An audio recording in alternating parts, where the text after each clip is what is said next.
ஸ்ரீ நின்ற நாராயண பெருமாள் வருடாந்திர ஆணி பிரமோட்சவ விழா 7வது நாள் நிகழ்ச்சி. இன்றைய நிகழ்ச்சிக்கு நம்முடைய வருகை புரிந்து ரங்கப்பநாயக்கப்பட்டியைச் சேர்ந்த திருமதி பி வித்யாலட்சுமி அவர்களுடைய ஆன்மீக சொற்பொழிவு நடைபெற இருக்கிறது. ஆங்காங்கே இருக்கக்கூடிய பெரியோர்கள் பக்த பெருமக்கள் அனைவரும் கோவில் வாசலுக்கு முன்பே வந்து அமர்படி எங்களது பக்த சபையின் சார்பாக கேட்டுக்கொள்கிறோம். வித்யாலட்சுமிக்கு இந்த மாலை அணிவித்து கௌரவிக்கும்படி திருமதி நிர்மலா முன்னாள் தலைமை ஆசிரியர் அவர்களை அன்புடன் அழைக்கின்றேன். வித்யாலட்சுமிக்கு பொன்னாடை அணிவித்து கௌரவிக்கும்படி கேட்டுக்கொள்கிறோம் எங்களது பக்த கைங்கரிய சபையின் சார்பாக. என்னுடைய மாணவி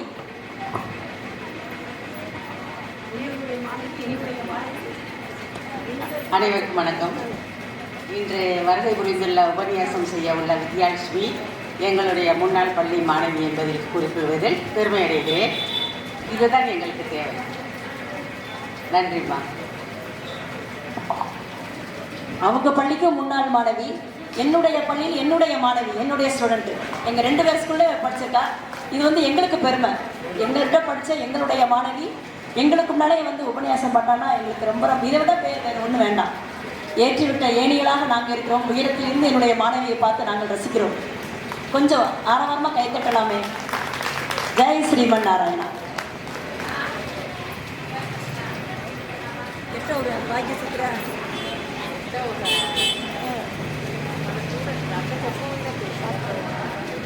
வரைக்கும் நிற்கிறேன்.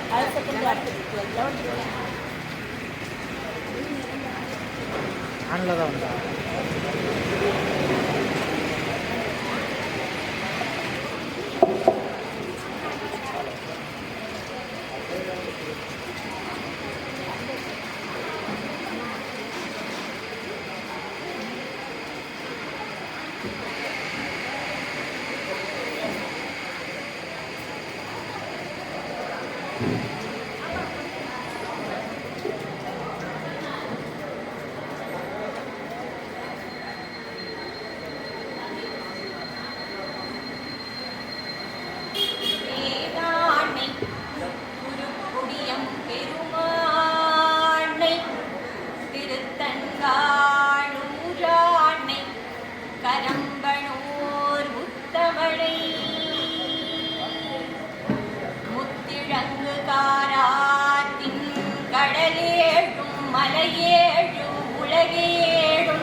ஆராதென்றிருந்தானை கண்டது தென்னரங்கத்தே.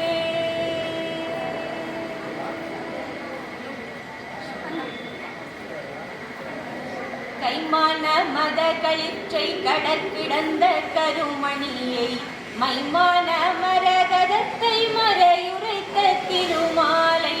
கைமான மத களிற்றை கடற்கிடந்த கருமணியை மைமான மரகதத்தை மறையுரைத்த திருமாலை.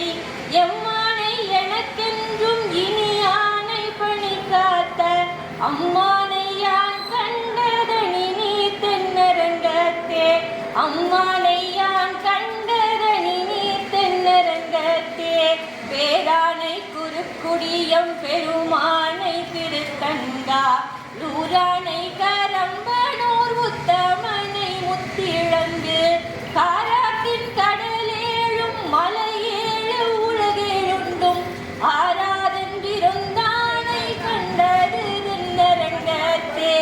ஆராதென்றிருந்தானை கண்டது தென்னரங்கத்தே.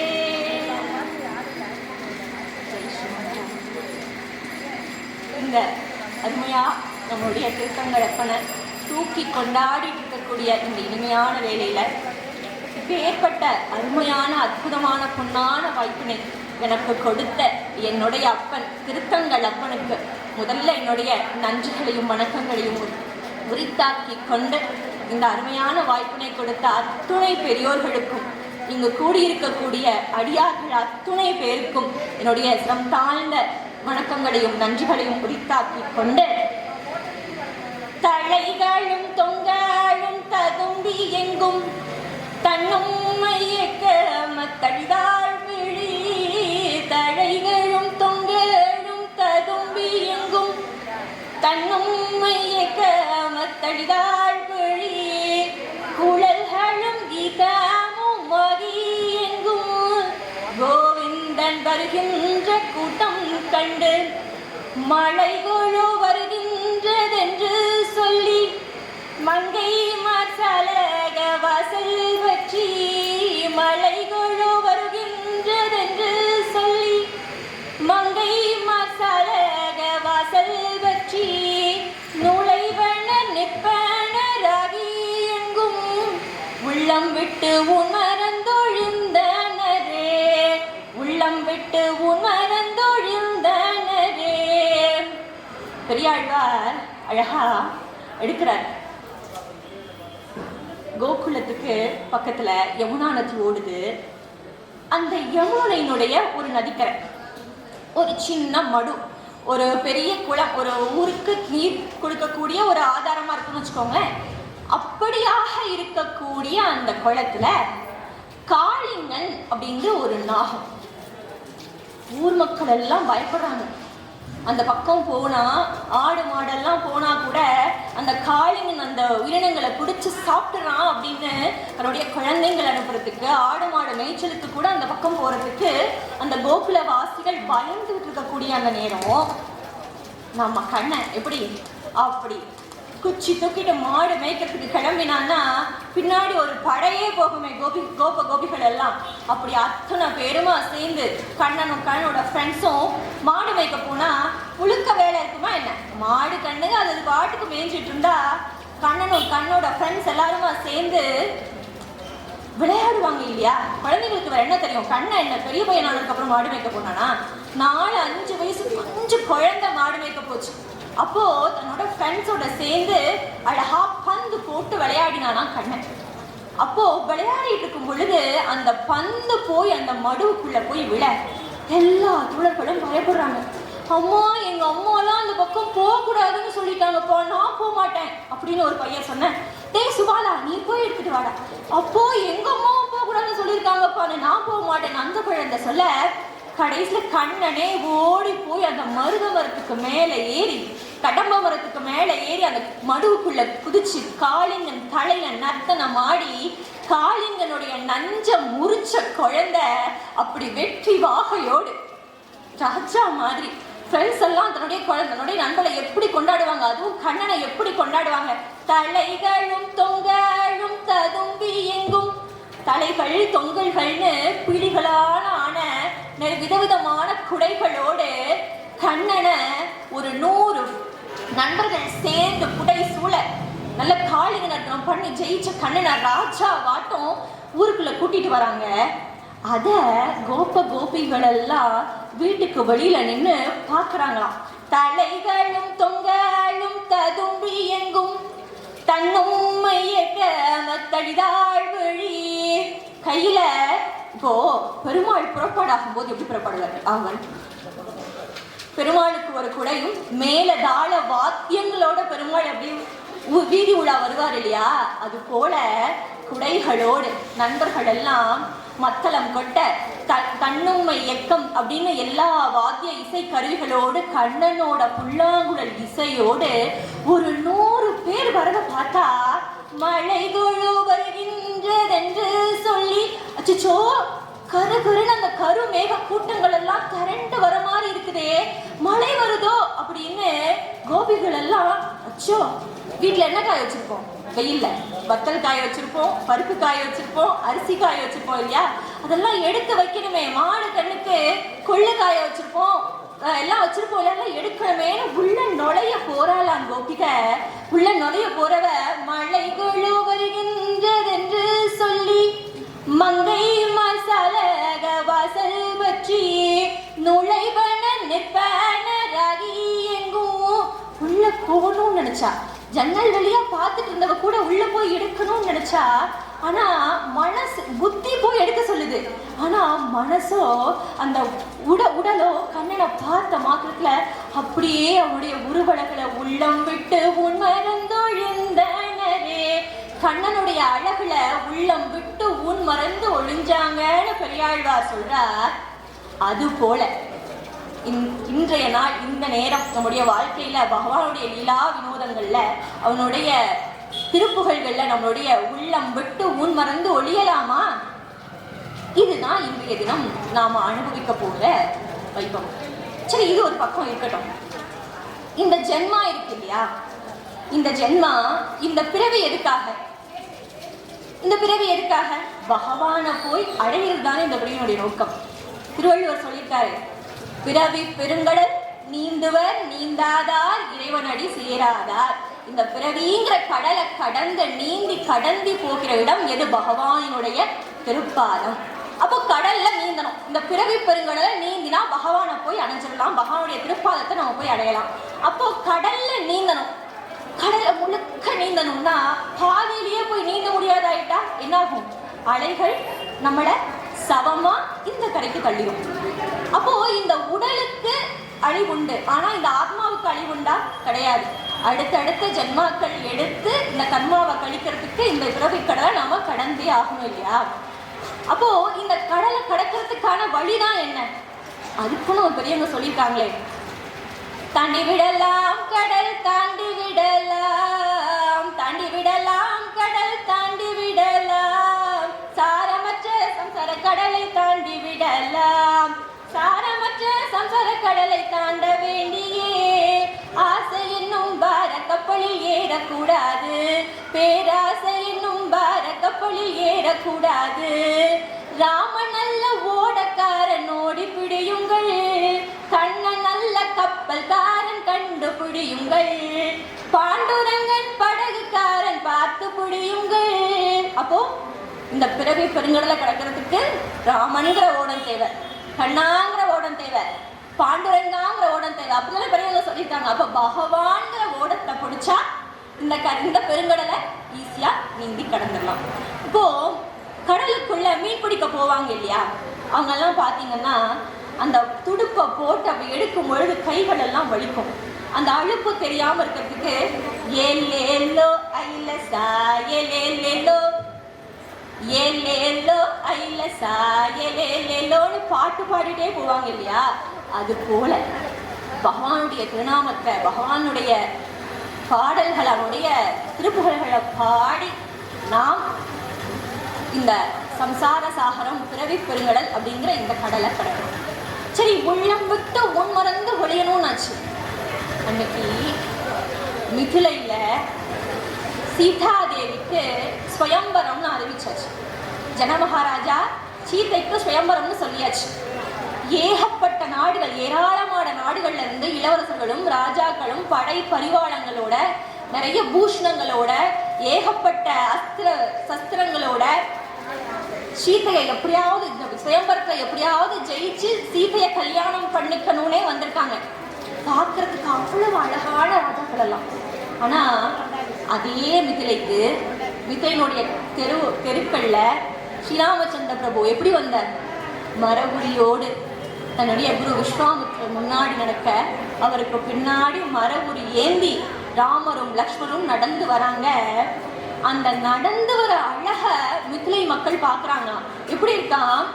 தோள் கண்டார் தோளே கண்டார் தொடு கடல் கமல மண்ண, தோள் கண்டார் தோளே கண்டார் தொடு கடல் கமலம் மண்ண, தாழ் கண்டார் தாளே கண்டார் தடக்கை கண்டார் உமக்கே, வாழ் கொண்ட கண்ணார் யாரோ வடிவினை முடிய கண்டார், வாழ் கொண்ட கண்ணார் யாரோ வடிவினை முடிய கண்டார், உள் கொண்ட சமயத்தன்னார் உருவு கொண்டாரையொத்தார்.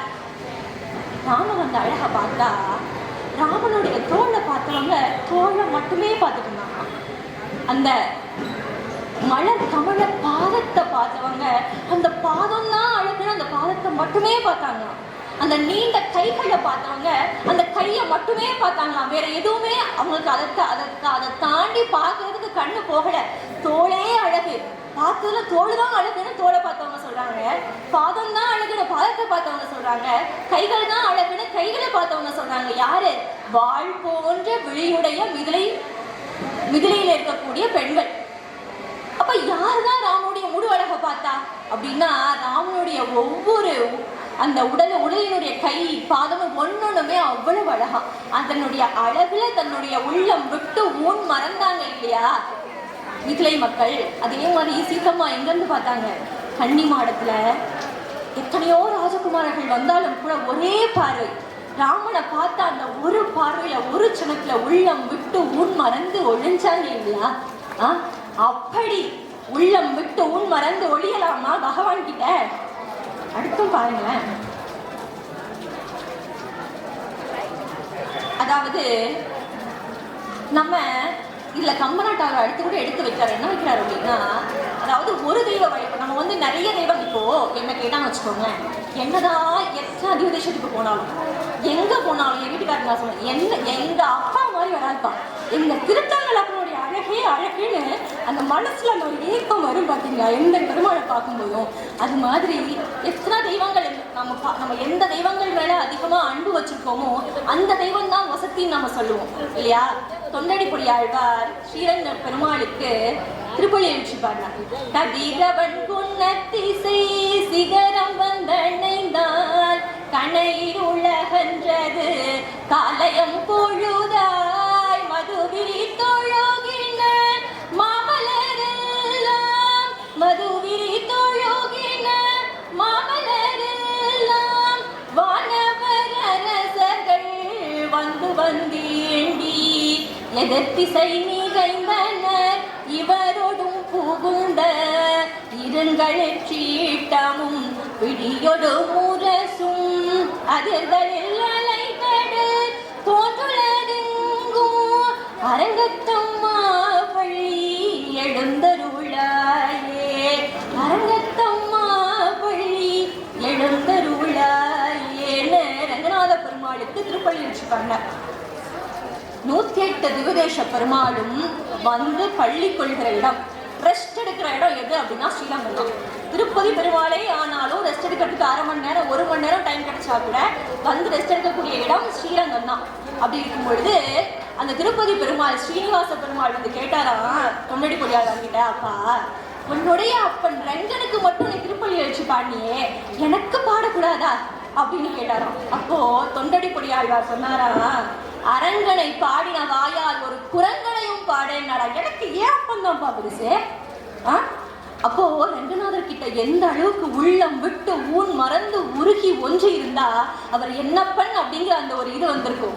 அப்போ அப்படி தொண்டடி புடியாழ்வார் அனுபவிச்சது போல உள்ளம் விட்டு உன் மறந்து ஒழியலாமா? இன்னும் ஒண்ணு சொல்ல போனா, காஞ்சி வரதன் வரம் தரும் தெய்வம் இல்லையா? வரதன்னாலே வரம் தருபவன். அவ்வளவு வாத்சல்யம் குணம் இருக்குமா வரதராஜ பெருமாள் கிட்ட. ராமானுஜர் ஒரு முறை ராமானுஜரை பெரிய நம்பிகள் வந்து ஆளவந்தாருடைய கடைசி நேரம் கடைசி கட்டம், இந்த ஆச்சாரிய பீடத்தை யார் அடுத்து அலங்கரிக்கிறதுன்னு சொல்லி கேள்வி வருகிற பொழுது ஆளவந்தார் ராமானுஜரை கை காட்டிட்டார். அப்போ இவருடைய கடைசி தருவாயில அவர் இறக்கிறதுக்கு முன்னாடி ராமானுஜரை பாத்திரணும் அப்படின்னு பெரிய நம்பிகள் அனுப்புறார் ராமானுஜரை கூட்டிட்டு வர்றதுக்காக. ராமானுஜரோ காஞ்சியில இருக்கார், வரதராஜ பெருமாளுக்கு தீர்த்த கைங்கரியம் பண்ணிட்டு இருக்கார். அப்போ ஒரு கூப்பிடுறதுக்காக பெரிய நம்பிகள் வந்து ராமானுஜரை கூட்டிட்டு ஸ்ரீரங்கத்துக்கு திரும்புறதுக்கு முன்னாடி ஆளவந்தாருடைய உயிர் பிடிச்சிருக்கு. வந்து பார்த்தா நிறைய அதிசயம் நிகழ்ந்தது. வடங்கி இருந்த ஆளவந்தானுடைய கைகளை விரிச்சவர் ராமானுஜர் தான். நிறைய சபதங்கள் அது அந்த நிகழ்வுகள் எல்லாம் நடந்ததுக்கு அப்புறமா எல்லா அந்த உடல் தகனம் எல்லாம் முடிஞ்சதுக்கு அப்புறம் ஒருத்தர் கேட்டா பெரிய நம்பிகள் கிட்ட, என்ன சுவாமி நம்ம ஆளவந்தார் என்னடான்னா நம்ம குரு என்னடான்னா ராமானுஜர் தான் அடுத்த நம்முடைய குருன்னு சொல்லிட்டு போயிட்டார், ஆச்சாரிய படத்தை அவர் தான் அலங்காரம் பண்ணணும்னு சொல்லிட்டு போயிட்டார். இவர் என்னன்னா வந்தவர் ஸ்ரீரங்கத்துக்கு வந்தா ரங்கநாதரை சேவிக்காம போவாரா இல்லையா? ஆனா இவர் ஸ்ரீரங்கத்துக்கு வந்து ரங்கநாதரை சேவிக்கவே இல்லையே அப்படின்னு சொன்னாராம். அதுக்கு பெரிய நம்பிகள் சொன்னாரா, சுவாமி அவர் என்ன சொல்லிட்டு புலம்பிட்டே போனா தெரியுமா, இது என்னுடைய அப்பன் பரதனா இருந்தா தாம் குழந்தை என்ன கேட்டாலும் செஞ்சு கொடுத்துருப்பார். எப்படியாவது ஆளவந்தார் வாயால ஒரு நாமதீட்சையாவது வாங்கிட மாட்டோமா, ஒரு வார்த்தை கேட்டுற மாட்டோமா ஆச்சார் ஒரு குரு கிட்டன்னு சொல்லி ஏங்கி வந்தனே, எனக்கு நீ கொடுத்தியா? போப்பா என்ன நீ எங்க வரதனை காட்டுமா நீ கோச்சுக்கிட்டு போயிட்டாராம் ரங்கநாதர் கிட்ட. யாரு? உடையவர். அப்போ உடையவரை காஞ்சி வரதன் கிட்ட இருந்து பிரிக்க முடியுமா? ஆனா இங்க ஆச்சாரிய பீடத்துல ராமானுஜர் வந்து உட்காரணும்னா எங்க இந்த ஸ்ரீரங்கத்துக்கு வந்தாகணும். அப்ப ராமானுஜரை எப்படி ஸ்ரீரங்கத்துக்கு கூட்டிட்டு வருது அப்படின்னு எல்லாரும் யோசிச்சு சரி ரங்கன் கிட்டே போய் கேட்கலான்னு போனாங்க. ரங்கநாத பெருமாள் முன்னாடி போய் நின்று கேட்கும் பொழுது ரங்கனே வாய் மலர்ந்து சொன்ன விஷயம் என்னன்னா, அப்பா திருவரங்க பெருமாள் அறையா, நீர் காஞ்சி வருவதற்கு முன்னாடி போய் ஸ்ரீரங்கத்துல அரையர் சேவை ரொம்ப விசேஷம் இல்லையா, என்ன இங்க எனக்கு நீ எப்படி அரியர் சேவை பண்றியோ இந்த ரங்கநாதனுடைய பாடல், இந்த ரங்கநாதனுக்கு எழுத பண்ணக்கூடிய இந்த அரியர் சேவையை அந்த காஞ்சி வரதனும் அனுபவிக்கட்டும், அங்கேயும் போய் பண்ணு. அங்க காஞ்சி வரதம் வரம் தரும் தெய்வம் இல்லையா, உனக்கு என்ன வரம் வேணும்னு பெருமாள் கேட்பாரு. கேட்கும் போது நீ ராமானுஜரை கேட்டு வாங்கிட்டு வாங்க அப்படின்னு ரங்கர் ஐடியா கொடுக்க எங்க திருவரங்க பெருமாள் அறையர் காஞ்சிபுரத்துக்கு போற. காஞ்சிபுரத்துக்கு போய் அங்க போய் காஞ்சி வரதனுக்கு முன்னாடி அரையர் சேவை நடக்குது. திருவரங்க பெருமாள் அரையர் அப்படியே அரையர் சேவைக்குள்ள மூழ்கினாருன்னா 4000 பாடி அப்படியே அதுல தோன்றி உள்ளம் விட்டு ஊன் மறந்து பகவானை அனுபவிச்சு ஆடுகிற பொழுது அவர் மட்டும் இல்ல, அதை பார்க்கிற நாமும் அப்படியே உள்ளம் விட்டு ஊன் மறந்து பகவானோடையே போயிடும். அப்படி இருந்து ராமானுஜர் அப்படியே அதை பார்த்த ராமானுஜரோ தார தாரையா கண்ணீர் விடுறார். அப்பப்பா எப்பேற்பட்ட கொடுப்பனை அப்பா அப்ப ரங்கன் எவ்வளவு கொடுத்து வச்சிருக்கணும் அப்படின்னு ராமானுஜர் நினைச்சாராம். அந்த நினைச்ச மாத்திரத்துல காஞ்சி வரதர் வாய் திறந்து கேட்கிறார். யார்கிட்ட? திருவரங்க பெருமாள் கிட்ட. அப்பா உனக்கு என்னப்பா வேணும் சொல்லுப்பா, நான் வரம் தரேன் அப்படின்னு கேட்டா, இதுதானே சான்ஸ், இதுக்காக தானே வந்தது. அப்போ திருவரங்க பெருமாள் கேட்டாரா, சுவாமி எனக்கு ராமானுஜரை என் கூட அனுப்புங்க, ராமானுஜரை எனக்கு கொடுங்கன்னு சொல்லி கேட்டாராம். அப்போ பெருமாள் சொன்னாராம், அப்பா என்னுடைய ராமானுஜனையா நீ கேட்கிற, அவன் இல்லாம என்னால இருக்க முடியாதுன்னு சொல்லுகிற பொழுது நீ வரம் தரும் தெய்வம் தானே, ஊருக்குள்ள எல்லார்கிட்டையும் வரதன்னா வரம் தருபவன்னு பேர் இருக்கு, உன் பேரை காப்பாத்திக்கிறோம்னா கொடு, இல்லைன்னா விட்டுரு அப்படின்னாராம். அப்போ பெருமாளுக்கு வேற ஆப்ஷன் உண்டா? கிடையாது இல்லையா. அப்போ பெருமாள் கொடுக்க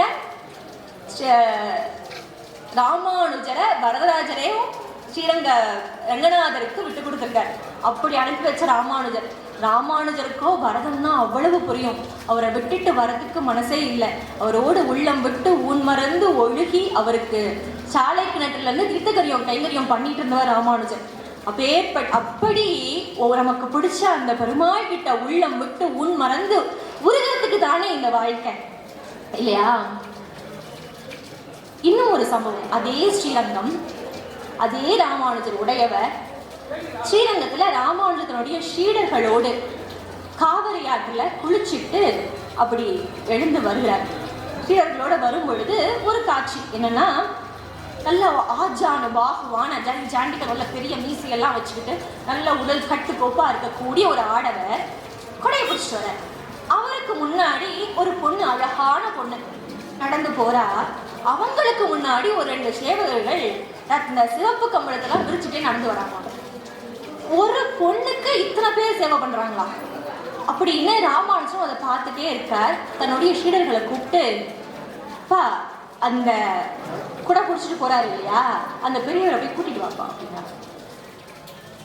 சீடர்ல ஒருத்தரும் போய், சுவாமி உங்களை எங்களுடைய குரு உடையவர் அது இருக்கார், உங்களை கூப்பிடுறார் அப்படின்னு சொல்லி சொல்லும் பொழுது, ஆஹா உடையவரா அப்படின்னு ரொம்ப பவ்யமா வந்தவர் காலை சாஷ்டாங்கமா விழுந்து, சுவாமி இன்னைக்கு என்னுடைய பாக்கியம் உங்களை சேவிக்கிறதுக்கான ஒரு நல்ல பாக்கியம் எனக்கு கிடைச்சது சுவாமி, ரொம்ப சந்தோஷம் காலில் விழுகும்பொழுது ராமானுஜர் கேட்கிறார், அப்பா யார் அந்த பொண்ணு, இத்தனை பேரும் அந்த ஒரு பெண்மணிக்கு சேவை பண்ணிட்டு போறீங்களே என்னப்பா அப்படின்னு சொல்லி கேட்கும்போது அவர் சொன்னாதான், சுவாமி இவருடைய மனைவி பொன்னாச்சி, ரொம்ப அழகா இருப்பா சுவாமி, அவருடைய கண்ணு இருக்கே கண்ணு, அந்த கண்ணு மாதிரி அழகு இந்த உலகத்துல எங்கேயுமே கிடையாது சுவாமி, அவ்வளவு அழகான கண். இந்த வெயில வந்தா, இந்த மண்ணுல இந்த சூடுல நடந்தா அவருடைய கண்ணுக்கு கஷ்டம் வந்துடாது, அவருடைய மேனிக்கு கஷ்டம் வந்துடாது, அதனாலதான் சுவாமி பார்த்து பார்த்து அழிச்சிட்டு போறேன் அப்படின்னா. அப்ப ராமானுஜர் சொன்னானா, அப்பா இதை காட்டிலும் அழகான கண்ணு ஒண்ணு இருக்காது, ஒண்ணு காட்டினா என்னப்பா பண்ணுவேன் அப்படின்னா.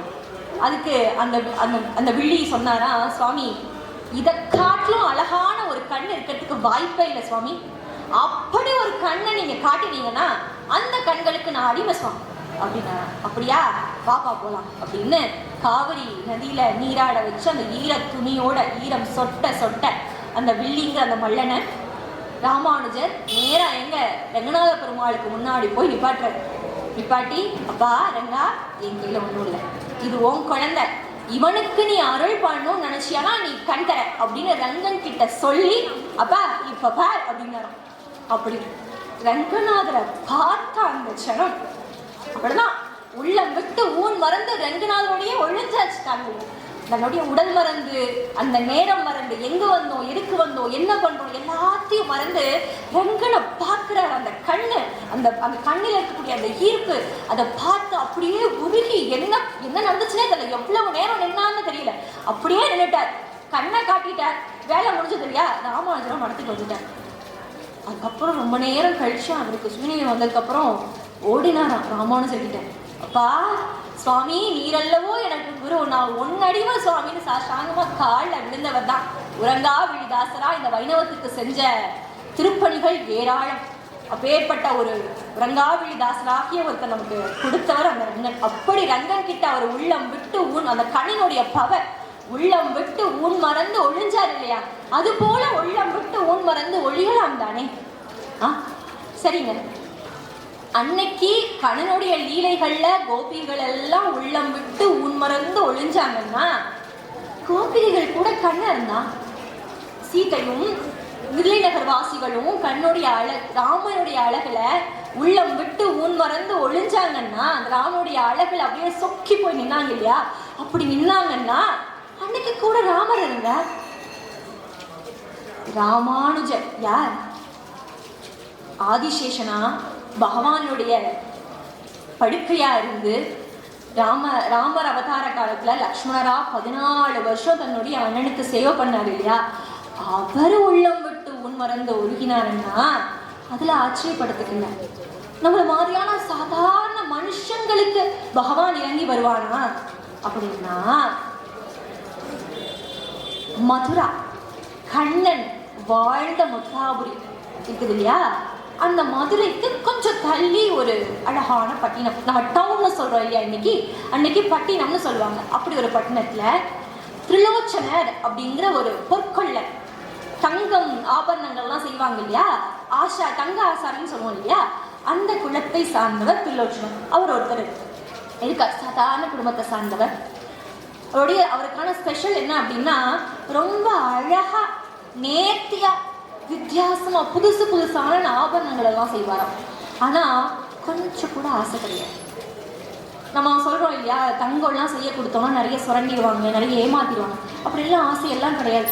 ஏதோ கூலி கிடைச்சா போதும், சத்தியமா நியாயமா இருக்கணும்னு நினைக்கிறாங்க. அதோட அந்த துறையில நல்ல டேலண்டானவரும் கூட.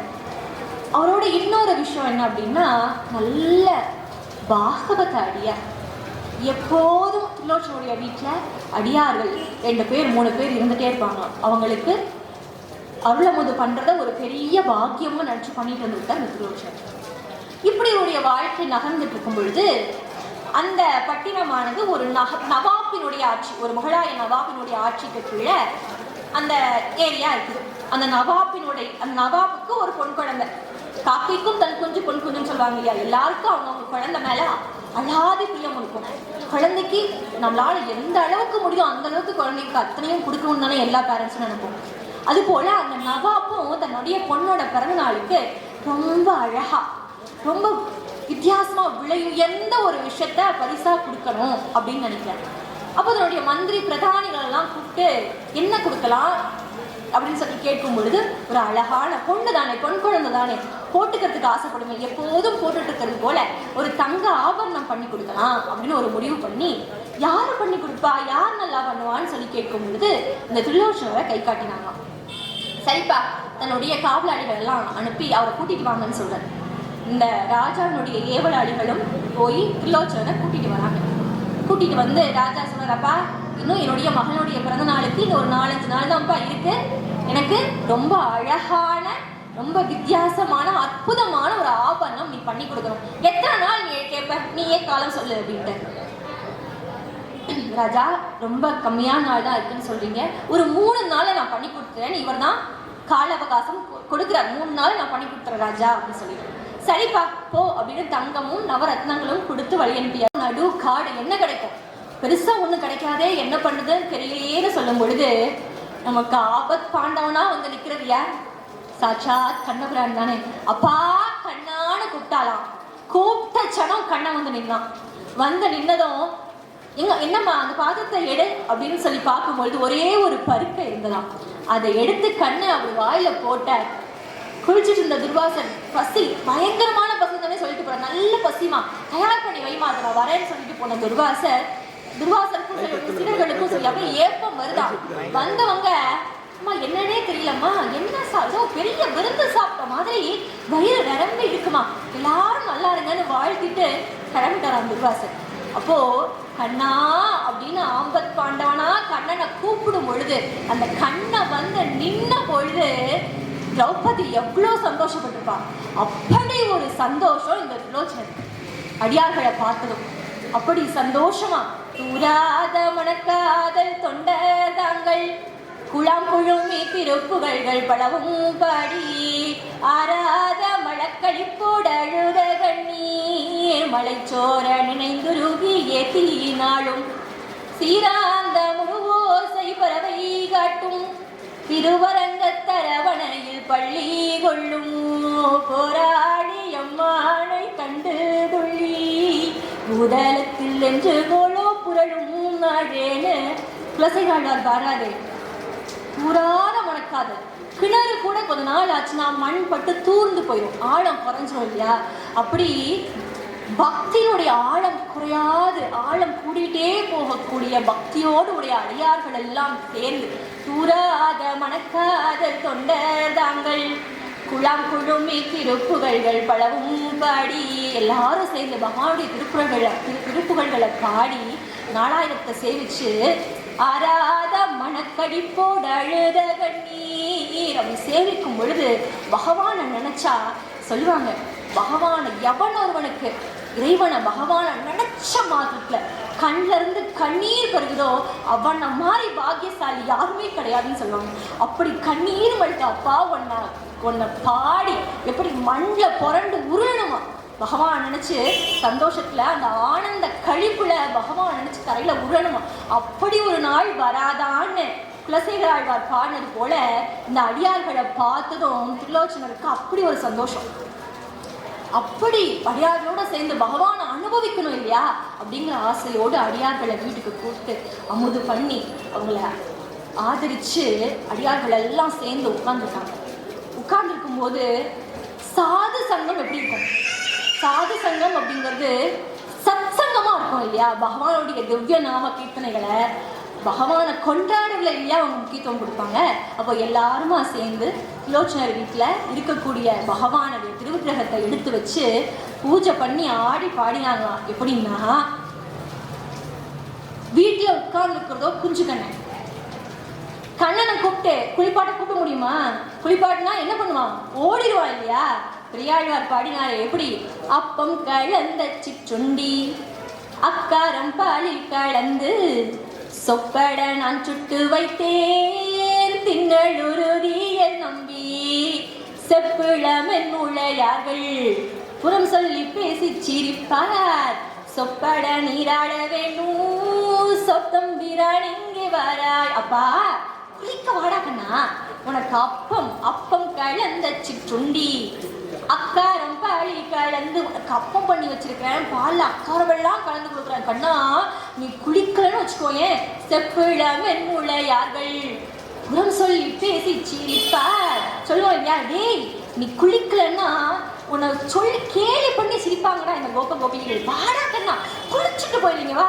என்னை கூடத்தை உருட்டி இளம்பிள்ளை கிள்ளி எழுப்பி கண்ணை பூரட்டி விழித்து களம் கண்டு செய்யும் பிரானே உன்ன கணிகள் தருவன் ஒளிகடல் ஓதனி போலே வண்ணமழகிய நம்பி மஞ்ச நம்பி ஆடவாராயின்னு கண்ணனை அப்படி கெஞ்சி கூப்பிட்டு திருவஞ்சனம் பண்ணினா கண்ணனுக்கு அந்த புஷ்பாலங்காரம் பண்ணும் இல்லையா?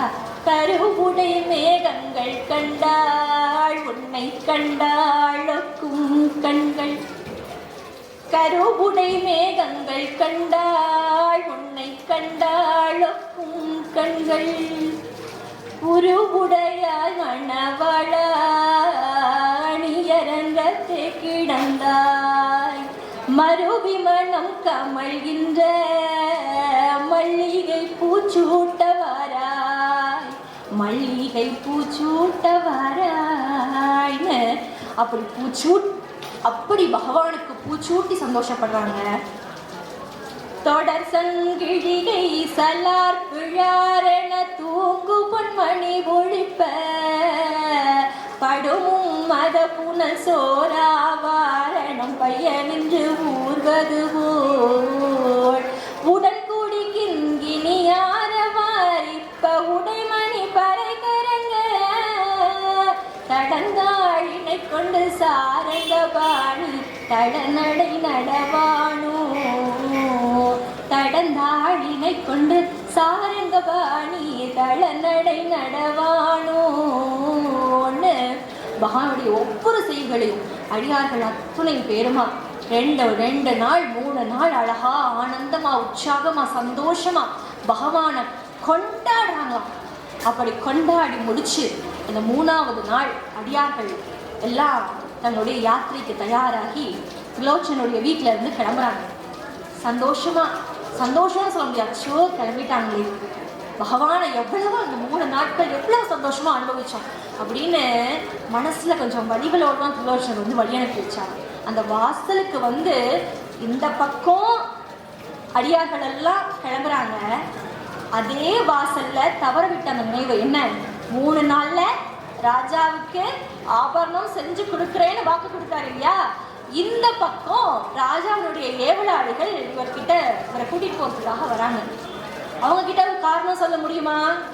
நவாபாச்சே சொன்ன காரியத்தை செய்யலன்னா தலையை கொய்துருவர் வேற சொல்வாரே, ரொம்ப கோபக்கார நவாபாச்சே, என்ன பண்றது, சரி பாப்போம் கண்ணா நீதான்ப்பா அப்படின்னு கண்ணனை கூட்டிட்டு கிளம்புறாரு. நவாப் கிட்ட போய் கொஞ்சம் சொல்லி எக்ஸ்கியூஸ் கேட்போம், இன்னும் 2-3 நாள் கேட்டு அந்த கால அவகாசத்துக்குள்ள செஞ்சு கொடுத்துறேன் ராஜான்னு சொல்லி கேட்போன்னு சொல்லிட்டு நவாப் கிட்ட போய் சொல்றார், சுவாமி என்னால் இந்த 3 நாள்ல செய்ய முடியல, மன்னிச்சுங்க, எனக்கு இன்னும் கொஞ்சம் கால அவகாசம் கிடைக்குமான்னா நவாப்புக்கு கோபம் வருது. தன்னுடைய ஒரே பொண்ணு நாளைக்கு 1 நாள் தான் இருக்கு, அடுத்த நாள் பிறந்த நாள், இப்படி வந்து இன்னும் நாள் கேட்டா நான் என்ன பண்றது, இன்னைக்கு 1 நாள் ராத்திரி தான் உனக்கு அவகாசம், இந்த 1 நாள் ராத்திரிக்குள்ள செஞ்சு முடிச்சு அடுத்த நாள் காலையில என் கையில நகை இருந்தாகணும்னு நவாப் சொல்லியாச்சு. என்ன பண்றதுன்னு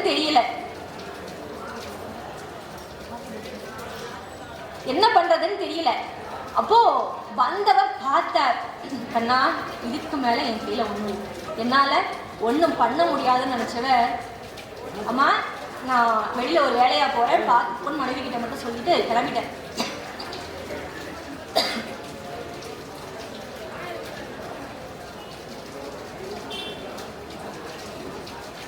என்னுடைய மனைவி கிட்ட சொல்லிட்டு திலோச்சனர் கிளம்பிட்டார். கொஞ்ச காலம் போச்சு. என்ன பண்ணினாரா, மதுராக்கு பக்கத்துல அந்த மதுராக்கு போற வழியில இருக்கக்கூடிய வனாந்தரத்துக்குள்ள நுழைகிறார். அவர் நுழையும் பொழுதே அங்க ஒரு அடியார் கூட்டம், அடியார்களுக்கு அமுது பண்றதுல தன்னை மறந்தவர் இல்லையா, அப்போ அவர்களுக்கு அமுது பண்றதுல திருப்பி அவங்களுக்கு அந்த காட்டுல கிடைக்கிற கனி வகைகள் எல்லாம் பறிச்சு கொடுத்து அவங்கள உபச்சாரம் பண்ணி அவங்களுக்கு வேணுங்கிற வசதி எல்லாம் பண்ணி கொடுக்கறதுல தன்னை மறந்துட்ட, அந்த அழாதி பிரியத்தோட தன்னை மறந்தவர் மதுராக்கு போய் என்ன கண்ணனை சேவிக்க வேண்டியது இருக்கு, இந்த பக்கம் வந்து போகக்கூடிய அடியார்களுக்கு நம்ம சேவை பண்ணலாம்னு நினைச்சாராம்.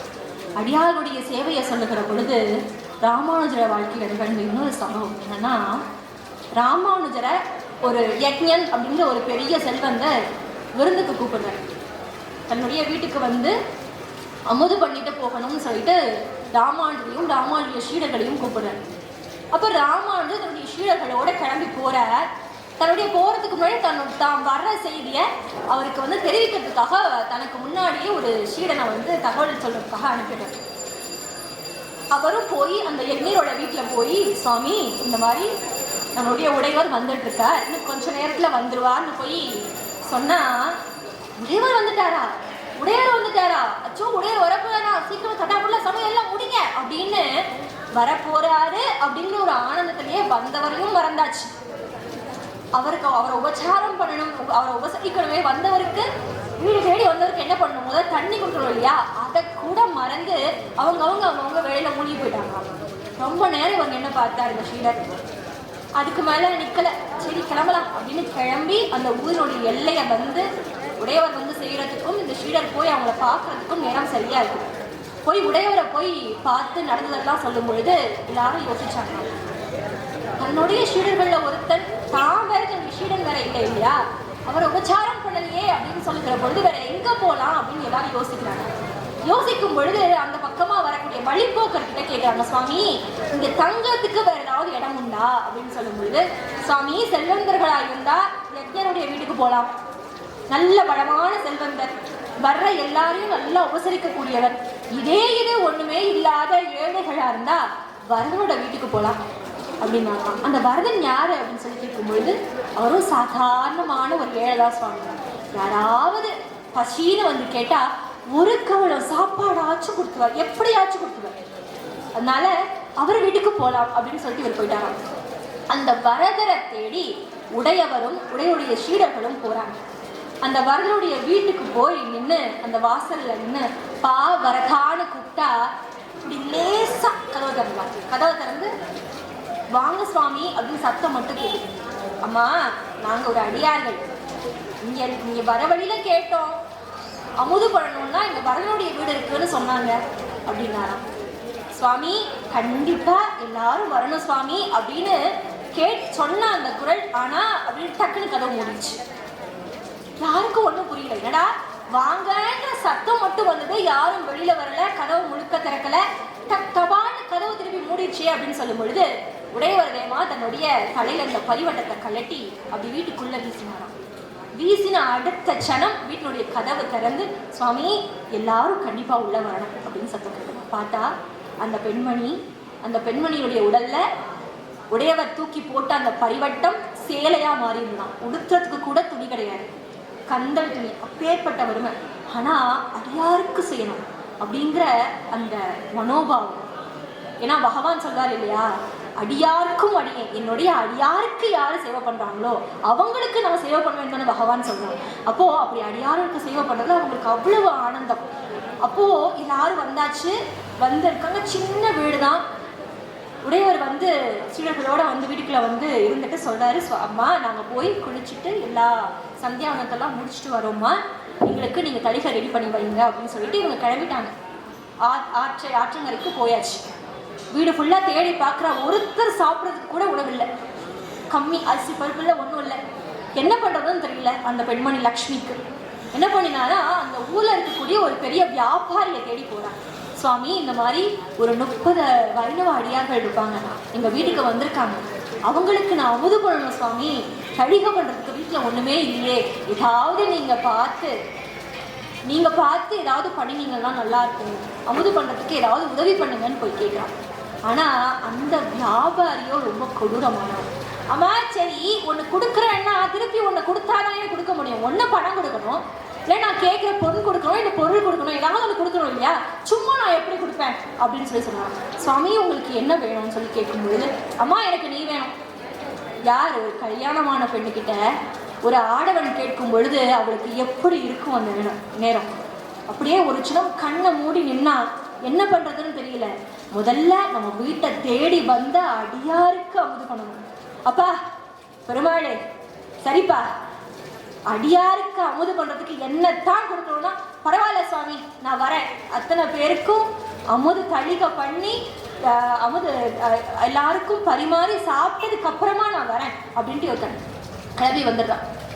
அந்த வியாபாரிக்கோ ஆச்சரியம், அடியாருக்கு அமுது செய்விக்கிறது அப்படிங்கிறது ஒரு ஆத்ம திருப்தி, அவ்வளவுதானே, தன்னையும் கொடுத்து அமுது பண்ணணும் அப்படிங்கிற அளவுக்கு என்ன இந்த பொண்ணுக்கு பைத்தியமா அப்படின்னு நினைச்சாராம். எப்படியோ தனக்கு வேலை நடந்தா போதும் அப்படிங்கிற ஒரு கொடூரமான ஒரு மனுஷன்.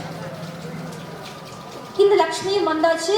அடுத்து வீட்டுக்கு வர்றதுக்குள்ள அரிசி பருப்பு சமைக்கிறதுக்கான பெரிய பெரிய வெண்கல பாத்திரங்கள், காய்கறி, அப்படி நெய், அப்படி பால், தயிர்னு அத்தனையும் கொண்டு வந்து இறக்கிட்டார் அந்த வியாபாரி. இப்போ இந்த பெண்மணி அத்தனை பேருக்கும் சமையல் பண்ணியாச்சு, தலிகை பண்ணியாச்சு. அப்பதான் அந்த பெண்மணியினுடைய வீட்டுக்காரர் வரதர் வீட்டுக்கு வர என்னம்மா இது நம்ம வீடு தானா, இத்தனை பேருக்கு தலிகை பண்ணிருக்கியே, என்ன பண்ண, என்ன நடந்ததுன்னு சொல்லி கேட்கும்பொழுது, சுவாமி ஒரு அரியார் கூட்டம் வந்தது, உங்களுக்கு எப்படியாவது அமுது பண்ணணும்னு நினைச்சேன், இந்த மாதிரி வியாபாரி கிட்ட போய் கேட்டேன், ஆனா அவர் இந்த மாதிரி சொன்னார் சுவாமி, நடந்த விஷயங்கள் எல்லாம் சொல்றான். ஒரு கேட்ட கணவனுக்கு மனசு எப்படி இருக்கும், ஒரு சனம் அப்படியே ஸ்தம்பிச்சா கூட, அம்மா அது யாருக்கு அமுது பண்ணணும் நீ நினைச்ச பாத்தியா, அதல்லவோ உயர்ந்த குணம், அதல்லவோ வேணும், பரவாயில்லம்மா பாத்துக்கலாம் அப்படின்னு சொல்லி ஒரு கணவன் சொல்லும் பொழுது ஒரு மனைவிக்கு எப்படி இருக்கும். அந்த நேரம் கரெக்டா உடையவர் உள்ள வந்துடுறாரு.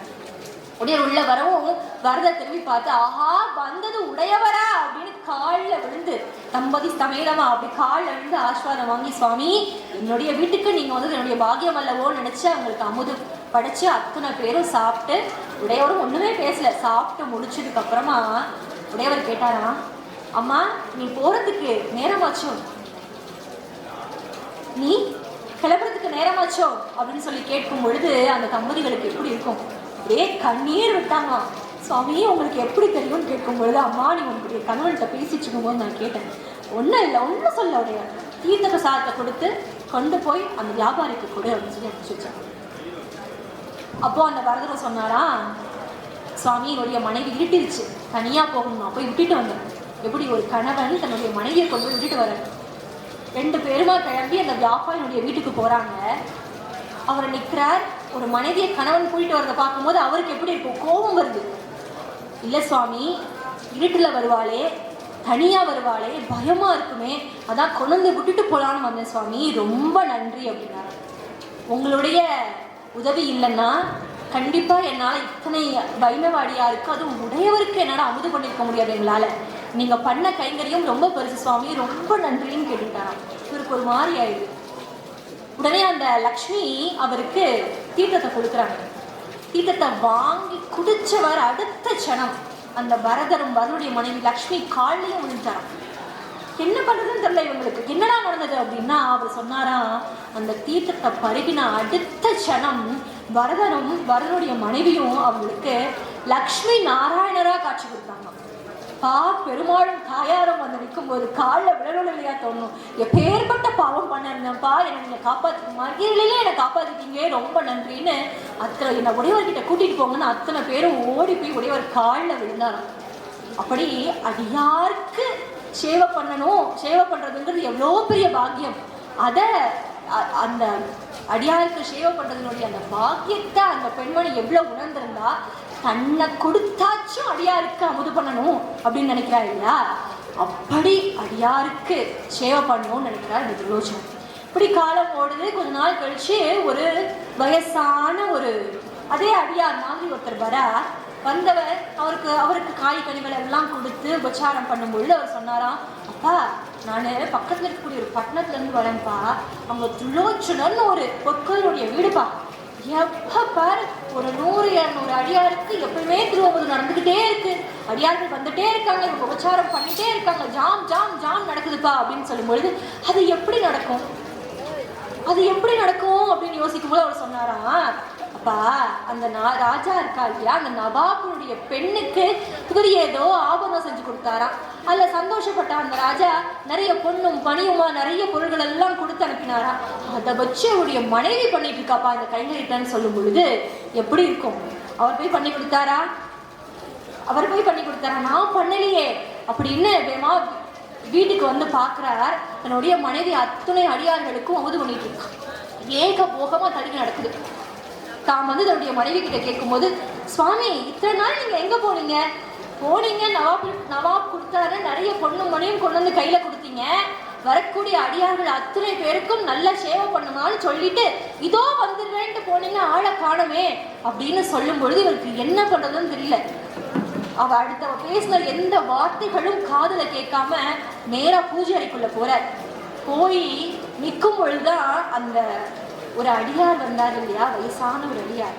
அவர் வந்து சொன்ன விஷயங்கள் எல்லாம் அது மனசுல ஓடும் பொழுது அவருடைய விழிகள்ல இருந்த அந்த ஈர்ப்பு, பேச்சுல இருந்த அந்த ஒரு ஈர்ப்பு எல்லாம் யோசிக்கும் பொழுது, ஆஹா வந்தது பகவானே, அப்பா ஒரு அடியாரா இல்லையா நீ வந்து எனக்கு சொல்லியிருக்க, ஒன்ன நான் கண்டுக்கலையே, அப்ப எனக்கு அடியாரா நீ காட்சி கொடுத்தனா, நீ காட்சி கொடுத்த அந்த இடமல்லவோ எனக்கு சொர்க்கமும் திருப்பி காட்ட நோக்கி சொல்லிக்காம ஓடிட. இது ஒரு பக்கம். அங்க வரக்கூடிய அடியார்களுக்கு திருப்பியும் ஒரு சேவை பண்ணிட்டு அப்படியே அந்த காட்டுல இருக்கார். இந்த பக்கம் ராஜாவுடைய பொண்ணு இருக்கா இல்லையா, அந்த நகையை போட்டுக்கிட்டு உல்லாசமா ஜாலியா அப்படியே கொஞ்சம் நாட்கள் நகருது. நாள் ஆக ஆக அந்த குழந்தைக்கு கழுத்துல போட்டுருக்கக்கூடிய ஆபரணமானது அப்படியே கணக்க ஆரம்பிச்சு. ரொம்ப வெயிட்டான நம்ம போடணும்னு நினைப்போமா, கழட்டி வைக்கணும்னு பார்ப்போம் இல்லையா. ஆனா அந்த பொன் குழந்தைக்கு அந்த ஆபரணம் ரொம்ப பிடிச்சிருக்கு. அப்போ அதனுடைய அப்பா கிட்ட போய் சொன்னா, எனக்கு கொஞ்சம் வெயிட் குறைச்சு கொடுக்கணும்ப்பா அப்படின்னு சொல்லும் பொழுது அவரை போய் தேடுறாங்க. அவர் கிடைக்கல போது இன்னொரு பொருட்களை கூப்பிட்டு கொஞ்சம் வெயிட் குறைச்சி தர சொல்லலான்னு சொல்லி கொடுக்கும் பொழுது வெயிட் போட்டு பார்க்குறாங்க. தராசில் வெயிட்டு போட்டு பார்ப்பாங்க இல்லையா. இந்த பக்கம் அந்த ஆபரணத்தை வச்சு இந்த பக்கம் படிக்கல்ல வச்சு பார்த்தா இருக்கக்கூடிய அத்தனை படிக்கலையும் கொண்டு வந்து வைக்கிறாங்களா. அந்த ஆபரணம் தட்டு கீழே தான் போகுது, மேலே ஏற மாட்டேங்குது. அப்போ என்ன பண்றது? அப்போ இருக்கிற எல்லா கல்லையும் வச்சு இல்லை பெரிய இடைக்கெல்லாம் கொண்டு வைக்கும்போது தான் கொஞ்சம் அப்படியே வெயிட் அப்படியே ஈக்குவலாக வந்துச்சான். அப்போ என்ன பண்றதுன்னு பார்க்கும்பொழுது ஒரு 4 வயசு குழந்தை 5 வயசு குழந்தை ஒரு 4 பவுன்ல போடலாம், 5 பவுன்ல போடலாம், இதெல்லாம் 300 பவுனுக்கு மேல இருக்கு. அப்போ என்ன பண்றதுன்னு தெரியாம அதை 108 பங்கா உடைச்சாங்க. அப்படி 108 பங்கா உடைச்சும் அதுல இருக்கக்கூடிய ஒரு பங்கை எடுத்து தராசுல வச்சு வெயிட் பார்த்தா கூட அந்த 108 பங்கும் சேர்த்து எவ்வளவு வெயிட் இருந்ததோ அது இந்த ஒரு பங்கு அந்த வெயிட் இருக்கான். என்ன பண்றதுன்னு தெரியல. ஆஹா, இது சரிப்பட்டு வராது சுவாமி, இல்லை ஏதோ மந்திரம் இருக்கு, யார் செஞ்சு கொடுத்தாங்களோ அவங்க கைப்பட்டாதான் இது சரியாகும் போல தெரியுது அரசே, என்னால முடியாதுன்னு சொல்லி அது போயிடுறாரு. அப்ப என்ன பண்றதுன்னு தெரியல. அப்ப இவர் எப்படியாவது இந்த திலோச்சனரை போய் கூட்டிட்டு வாங்கன்னு ஒரு 100 காவலாளிகளை அனுப்பி திலோச்சனரை கையோட கூட்டிட்டு வராட்டா உங்க தலையை கொய்டுவேன் போங்க அப்படின்னு அனுப்புறாரு. 100 பேரும் வந்து தேடி பார்க்குறாரு. கடைசியில் அந்த 100 பேரும் திலோச்சனர் கிட்ட ஸ்ரீடர்களா அதே காட்டில் தங்கிடுறாங்க. திலோச்சனர் கிடைக்கல, ராஜா கிட்ட போனா கண்டிப்பா தலையில கொய்துருவார் அப்படின்னு நாட்டுக்கு போகாம திருப்பி இந்த திலோச்சனர் கிட்டயே ஸ்ரீடர்களா வந்து இருந்துடுறாங்க. இந்த திலோச்சனருக்கோ அவங்க எதுக்காக வந்திருக்காங்கன்னு தெரியாது, அவங்களுக்கும் இவள்தான் திலோச்சனன்னு தெரியாது. இப்படி ஒரு பக்கம் போகும் பொழுது நாள் ஆக ஆக அந்த ராஜாவுடைய மகள் அப்படியே உருக்குலைஞ்சாலாம்.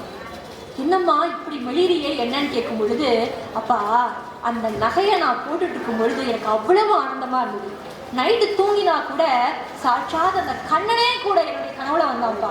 கனவுல வந்து என்னோட ஆடினா, என்னோட பாடினா, என்னோட விளையாடினா, அவ்வளவு ஆனந்தமா என்னுடைய நாட்கள் போச்சு. என்னைக்கு ஏன் இந்த நகை எனக்கு கனத்ததுன்னு தெரியல.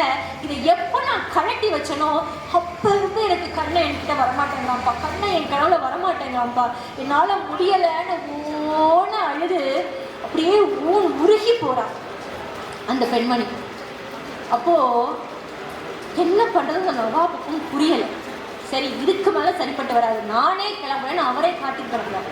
காட்டுக்கு கிளம்பி திலோச்சனை கூட்டிட்டு வரணும்னு போகும் பொழுது யோசிக்கிறார். தன்னுடைய தானோ ஒரு முகலாய அரசர், அப்போ தன்னுடைய பெண்ணுக்கு ஒரு கிருஷ்ண தரிசனம் கிடைக்குதுன்னா அது எப்பேற்பட்ட விஷயம். அப்ப செஞ்சு கொடுத்தவர்னா சாதாரணமானவரா, அவர் எப்பேற்பட்டவரா இருப்பாரு, அவரை எப்படியாவது கண்டுபிடிச்சிருமேன்னு ஒரு ஆதங்கத்தோட ஒரு தேடலோடு போறார். கண்டுபிடிச்சார் திலோச்சனர். தேடி கண்டுபிடிச்சு சுவாமி நீங்க தான் சரி பண்ணி கொடுக்கணும்னு அவரை நாட்டுக்கு கூட்டிட்டு வரும் பொழுது வீட்டுக்கு வந்து பார்த்தா ராஜாவோட பொண்ணு ரொம்ப சந்தோஷமா துள்ளி குதிச்சு அதே ஆபரணத்தை கழுத்துல போட்டுக்கிட்டு சுத்தினாலாம். ஏமா நான் போகும் பொழுது அவ்வளவு அழுதியே, மெலிஞ்சு போயிருந்திய குழந்தை, அம்மா உன் கழுத்துல இருக்கக்கூடிய இந்த ஆபரணம் திருப்பி எப்படி உனக்கு கிடைச்சது, யார் செஞ்சு கொடுத்தாங்க? ஏன்னா பழைய ஆபரணத்தை 108 பங்கா உடைச்சாச்சு இல்லையா, எப்படிமா கிடைச்சது உனக்குன்னு சொல்லி கேட்கும் பொழுது பக்கத்துல திலோச்சனும் இருக்கார். அப்போ அந்த திலோச்சனரை காமிச்சு அந்த பெண் குழந்தை சொன்னாலாம், அப்பா இவர் தான்ப்பா வந்தாரு, சாட்சாத் இவரே தான் வந்தாரு, இவர் தானே பண்ணி கொடுத்தாரு நீங்க சொன்னீங்க, அந்த 108 பங்கையை கொண்டு வாமா அப்படின்னாரு. கொண்டு வந்து கொடுத்தேன். அதை 365 ஆபரணமா செஞ்சு, அம்மா நீ நாளொன்னுக்கு ஒன்று போடு, டெய்லி ஒன்று நீ விரோதமா போடுமா, உனக்கு டெய்லி கிருஷ்ண தரிசனம் கிடைக்கும்னு சொன்னாருப்பா. அதை நான் போட்டுக்கிட்டேன், எனக்கு இப்போ திருப்பி கிருஷ்ண தரிசனம் கிடைச்சது, நான் சந்தோஷமா இருக்கேன்னு சொன்னாங்க. அதாவது எப்படி இருக்கு தெரியுமா, பீப்புள் நாச்சியார் கதை கேள்விப்பட்டிருக்கீங்க. எங்க மலைக்கோட்டை அங்க திருநாராயணபுரத்துல பெருமாளுக்கு உற்சவர் வேணும்னு கேட்கும் பொழுது செல்லப்பிள்ளை எங்க தில்லி சுல்தான் கிட்ட இருக்காருன்னு சொல்லும் பொழுது ராமானுஜர் இங்கேருந்து தில்லிக்கு நடந்தே போய் தில்லி சுல்தான் கிட்ட இருந்து செல்லப்பிள்ளையை கூட்டிட்டு வந்தார் இல்லையா. எப்படி செல்லப்பிள்ளையே வாரம்னு கூப்பிட்டதும் செல்லப்பிள்ளை தவழ்ந்து வந்து ராமானுஜர் மடியில வந்து உட்கார்ந்துக்கிட்டாரு. அப்படி செல்லப்பிள்ளைய கூட்டிட்டு வந்ததுக்கு அப்புறமா அந்த சுல்தானுடைய மகளுக்கு தாங்கல, தான் உட்கார்ந்து கொஞ்சி விளையாடின பெருமாள் இன்னைக்கு இல்லையே, எனக்கு அவன் வேணும்பா, என்னை கூட்டிட்டு போங்க அப்படின்னு தன்னுடைய அப்பாவை கேட்டு தில்லியில இருந்து அந்த பொண்ணு கிளம்பி வந்தார். வந்து ராமானுஜர்கிட்ட கேட்கிறா, நீங்க பாட்டுக்கு என் கிழமை தூக்கிட்டு வந்துட்டீங்க, நான் யார் கூட விளையாடுறதான், அவங்க கூட நீங்க கூப்பிட்டு அவங்க கூட வந்துட்டானோ அப்படின்னு சொல்லி கேட்டாலாம். அப்பா, அம்மா குழந்தை இந்த செல்லப்பிள்ளை தாம்மா என்கிட்ட என் மடியில வந்து தவழ்ந்து உட்காந்துட்டு நான் வரேன்னு சொன்னா அவங்ககிட்டயே கேளு அப்படின்னாரு உடையவர். ஏமா இந்த பெண் குழந்தை போய் கேட்டாலும், ஏண்டா என்னை விட்டுட்டு அவர் கூப்பிடுவோம், நீ அவர்கிட்ட வந்தியா, அப்போ என்னை விட்டுட்டு நீ வந்துட்டியான்னு வேமா அந்த செல்லப்பிள்ளைய நோக்கி ஓடுறா. அப்படியே அவளை தன்னோட ஐக்கியமாக்கிட்டார் செல்லப்பிள்ளை, உற்சவர் செல்லப்பிள்ளை. இன்னைக்கும் திருநாராயணபுரத்தில் பீப்பாய் நாச்சியார் அப்படின்னு அந்த குழந்தைக்கு பீப்பாய் நாச்சியார் அந்த தாயாருக்கு சன்னிதானம் உண்டு. அது போல இந்த குழந்தைக்கு பெருமாள் ஆசீர்வாதம் பண்ணி 365 நாளும் போகிறதுக்கு 365 நகையை பண்ணி கொடுத்தாங்க. அதை போட்டு கிருஷ்ண தர்ஷனத்தை முழுக்க அனுபவிச்சது அந்த குழந்தை. அதாவது எதுக்காகன்னா, தன்னால் பண்ண முடியாதேன்னு அந்த அடியார் விட்டுட்டு போயிட்டார். தன்னுடைய அடியாருக்கு சேவை பண்றதுல பகவானை நினைக்கிறதுல உள்ளம் விட்டு உண்மறந்து ஒழிகிற பொழுது அவருக்கு ஒரு கஷ்டம்னா, அவருக்கு ஒரு கஷ்டம்னு சொல்லுகிற பொழுது பகவானே இல்லையா இறங்கி வந்து இவருக்கும் அனுகிரகம் பண்ணி அந்த கிருஷ்ண பைத்தியமாகின அந்த குழந்தைக்கும் அனுகிரகம் பண்ணார் இல்லையா. அன்னைக்கு சேனாயி சவரம் பண்ணக்கூடிய, இதே ஒரு நவாப்புக்கு சவரம் பண்ணக்கூடிய வேலை செஞ்ச சேனாயி இதே சவரம் பண்ணுறதுக்காக ராஜா வீட்டுக்கு போகும் பொழுது பண்டரிபுரத்தை நோக்கி ஒரு அடியார் கூட்டம் போகுது. பஜனை பண்ணிட்டு போனால் தன்னை மறந்தாச்சு, சவரம் பெட்டியை கை விட்டாச்சு. அப்படியே அடியார்கள் கூடயே சேர்ந்து பகவான் நினச்சி போகும் பொழுது அந்த சேனாயிக்கு பதிலாக போய் ராஜாவுக்கு சவரம் பண்ணார் இல்லையா. பக்தி செய்யும் போது நான் சேனாவிதன் நானே, பாண்டுரங்கன் எனக்காய் வந்து சிகை அலங்காரம் செய்தான் அப்படின்னு. இன்னைக்கு இந்த விலோச்சனர் கூட தங்க நகை செய்யக்கூடியவர், ஆனால் ஒரு சவரம் பண்ற பக்தனுக்கு கூட இறங்கி தான் போய் சவரம் பண்ணக்கூடிய வாத்சல்யம் பகவானுக்கு உண்டு. அவனை நினைச்சு உள்ளம் விட்டு உள்மறந்து ஒழுகினா நமக்காக அவன் கண்டிப்பா வருவான் தானே. எல்லாத்தையும் உள்ளம் விட்டு உள்மறந்து ஒழிஞ்ச அத்துணை அடியார்கள் நம்ம நினைக்கும் பொழுது திருப்பாணாழ்வாரம் மறக்க முடியாது. சாதாரண ஒரு குலத்தில் பிறந்து பகவானை சேவிக்கக்கூடிய வாய்ப்பு கூட கிடைக்காது இருக்கும் பொழுது அவனை நினைச்சு உருகின உள்ளம் விட்டு ஊன் மறந்து ஒழுகினதனுடைய விளைவுதான் பெருமாளே அந்த லோகசாரங்க முனிய தன்னுடைய லோகசாரங்க சுவாமிகிட்ட கனவுல வந்து சொல்லி தன்னுடைய தோல்ல திருப்பாணாழ்வாரை தூக்கிட்டு வாப்பா, என்னை நோக்கி என்னை பார்க்க கூட்டிட்டு வாப்பா அப்படின்னு சொல்ல, எப்படி ஸ்ரீரங்க கோயிலுக்குள்ள பிரவேசத்துக்கே அனுமதிக்கப்படாத திருப்பாணாழ்வார் லோகசாரங்களுடைய முதுகுல உட்கார்ந்து பெருமாளை சேவிச்சார். கொண்டல் வண்ணனே கோவலனாய் வெண்ணை உண்டவன் என் உள்ளம் கவர்ந்தானை அண்டர்கோ நணியரங்கள் என்னை கண்கள் மற்றொன்றினை காணவே. இந்த அமுதனை பார்த்த கண்ணு வேற எதை பார்க்கணும் சுவாமி, இந்த கண்ணு வேற எதையுமே பார்க்க வேண்டான்னு அப்படியே அவருக்குள்ளேயே ஊனோடு ஒடுங்கினார் இல்லையா. அது போல உள்ளம் விட்டு ஊன் மறந்தால் அவனுக்குள்ள நாம் ஒழியலாம். அப்படி இந்த வாழ்க்கை அப்படிங்கிறது அந்த பகவானை நினைச்சு உள்ளம் விட்டு உண்மறந்து அவனோடு அவனுக்குள்ள ஒழியறதுக்கு தான் அப்படிங்கிறத எல்லாரும் அவனோட அனுபவிக்கணும் அப்படின்னு கேட்டுக்கிட்டு இந்த அருமையான வாய்ப்பினை கொடுத்த அத்தனை பெரியவர்களுக்கும் என் அப்பன் திருப்பங்களை கால் பணிந்து நன்றி கூறி நன்றி வணக்கம். ஜெய் ஸ்ரீமன் நாராயண கிருஷ்ணார்த்தன்.